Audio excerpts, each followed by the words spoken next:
Lots of budding small mushrooms.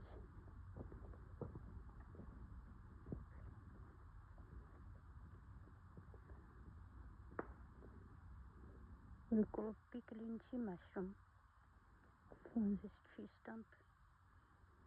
Could be oak tree stump. Or tulip poplar maybe.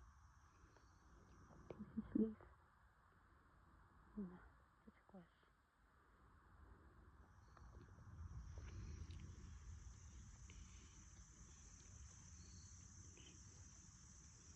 It's near the Potomac River. Lots of huge sycamore trees and oak trees.